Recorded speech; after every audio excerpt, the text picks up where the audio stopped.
Good evening and welcome, ladies and gentlemen, to this Monday, December 12, 2011 broadcast of the InfoWars Nightly News. I'm Aaron Dykes. Now, coming up in this broadcast, we have a very special interview with pharmacist Ben Fuchs. He's going to give you a wealth of information on nutrition and vitamin supplements and how you can improve your health. It's such an extended interview. We have a part two also coming up later this week. But first, in the news, it has come to the surface that the very controversial National Defense Authorization Act is even worse because of who was behind the terrible language in the bill, which was written by Carl Levin, senator, as well as John McCain, senator. The Obama administration demanded power to indefinitely detain U.S. citizens. It was the White House who removed language that would have protected Americans from Section 1031 of the NDAA bill. Section 1031 of the NDAA bill, which itself defines the entirety of the United States as a battlefield, allows American citizens to be snatched from the streets, carted off to a foreign detention camp, and held indefinitely without trial. The bill states that any person who has committed a belligerent act faces indefinite detention, but no trial or evidence has to be presented. The White House merely needs to make the accusation totally in violation of due process and everything in the Bill of the Rights. The article goes on to discuss how it was the administration that asked us to remove the very language which we had in the bill, which passed the committee. We removed it at the request of the administration. That's Senator Carl Levin talking, and now we have a video clip of him saying the same. And I'm wondering whether the senator is familiar with the fact that the language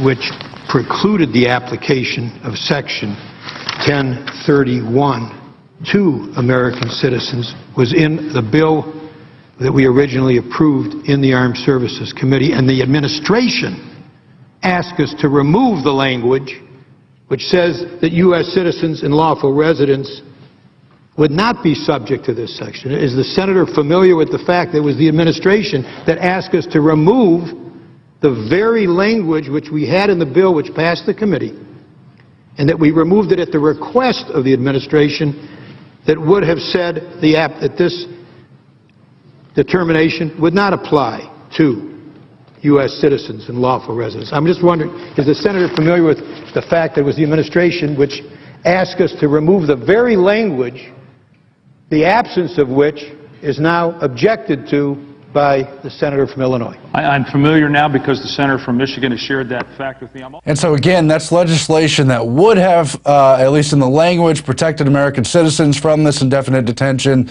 And Levin says it was the White House who asked him to remove it. This is a part of a larger problem because so much of the secret junk that goes on is cloaked under national security, which is all part of the executive branch overreach. It's been going on through many presidents, George W. Bush, chief among them. Obama's a big part of that problem as well. I wanted to read this paragraph. The Obama administration never had a problem with Section 1031 of the bill and indeed acted to ensure it applied to American citizens. Doubts over whether or not Obama would veto the bill only arose out of issues with Section 1032, not the same section, which pertains to the military being required to take custody of individuals. So if Obama vetoes the very large NDAA National Defense Authorization package, it may well be because of the issue with Section 1032 and not with Section 1031, the controversial section talking about indefinite detention of Americans. So we're going to look out for a possible stunt, a switcheroo, making your cake and eating it too, having your cake, eating it too. Something to watch. In other terrible news, the internet piracy bill, a freedoms of speech kill switch, that's in the Hill today. They talk about how the U.S. Justice Department, under the Stop Online Piracy Act, could shut down any internet site it doesn't like on nothing more than a whim. Under the so-called Stop Online Piracy Act, SOPA, the federal government, which is prohibited constitutionally from abridging free speech or depriving its citizens of their property without due process, would engage in both practices on an unprecedented scale.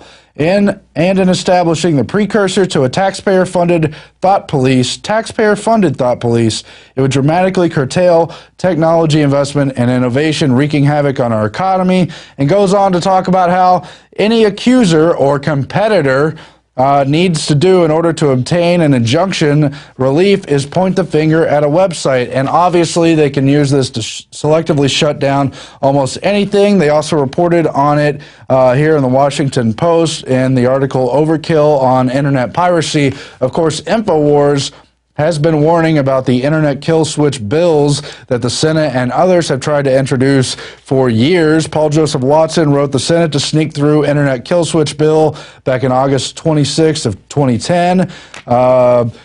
He also wrote about it in June 25th of 2010. Obama could shut down internet for 4 months under new emergency powers. New bill gives Obama kill switch to shut down the internet. That's Paul Joseph Watson in June of 2010 also. And a whole lot more. The point is they're going to use these claims of copyright infringement to protect the music and movie industries and the rest of it to shut down what ultimately will amount to, and I assure you of this, political speech. This website's under threat. Every website, especially where it values freedom, is completely under threat by this awful legislation. Now, you heard about the EAS emergency alerts. The government did a test on TV and radio last month in October. They also announced they want to soon do them on internet and cell phones. Verizon was the first cell phone network to sign up for that. And here it is, unannounced Verizon emergency alert causes panic in New Jersey.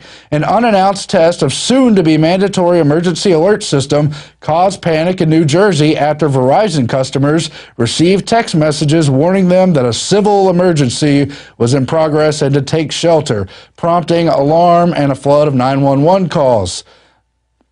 And it goes on to discuss all the chaos from there. It was almost certainly a